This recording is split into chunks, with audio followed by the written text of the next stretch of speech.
Welcome back. Earlier this week, we heard from award-winning director Guillermo del Toro about his new film, The Shape of Water. And today, Jim Ferguson introduces us to two of the talented cast members. Good morning, Jim. Well, a very good morning. Our Hollywood happening today takes a deep dip into director Guillermo del Toro's The Shape of Water, certain to be nominated for an Oscar. It stars Richard Jenkins, and look for Richard to get a Best Supporting Actor nomination.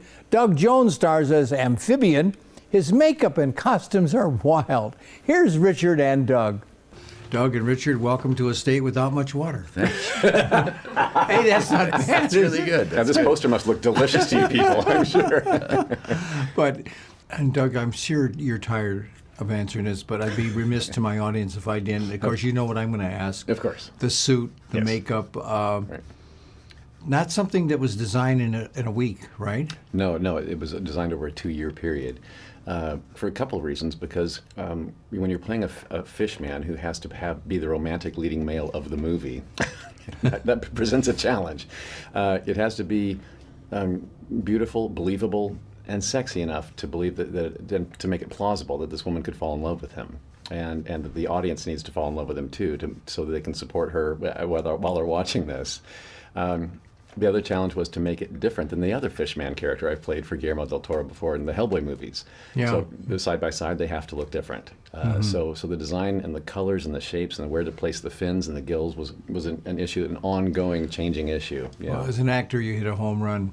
Thank you. But, you know, it's set in 1960s, of course, the period of fear. I was going to college at the time.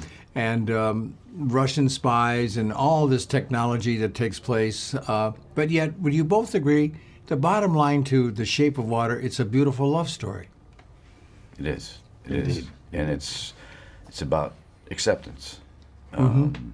It's really, the thought that keeps coming to me when I talk about this movie is love.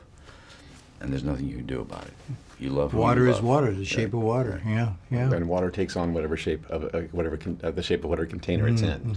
And all these characters are different shapes, really. You know. Yeah, they are. And if my character represents water, every character that interacts with me, their true colors and their true shape comes out somehow. You know, whether it's Michael Shannon's antagonistic character showing his true colors and shapes, or whether it's Sally finally realizing her true shape.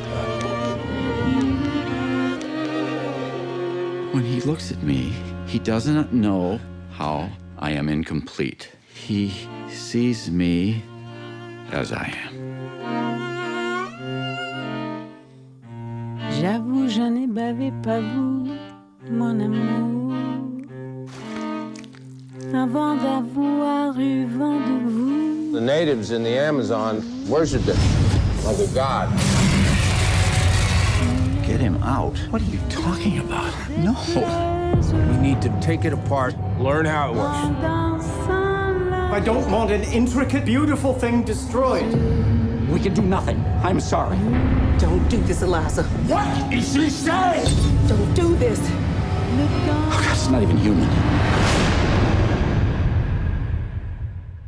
Well, in my opinion, The Shape of Water is certain to receive an Oscar nomination, and it deserves the many awards it's going to win. And next week, I'm going to talk to two more of the stars of the film, Octavia Spencer and Michael Shannon. I'll also review the film. However, opening today, the long-awaited Star Wars: The Last Jedi, starring Daisy Ridley, Tom Hardy, and Mark Hamill, the animated adventure comedy Ferdinand, and finally, a comedy Permanent, starring Patricia Arquette. I'm going to see you right here next Tuesday on The Morning Blend with Octavia Spencer.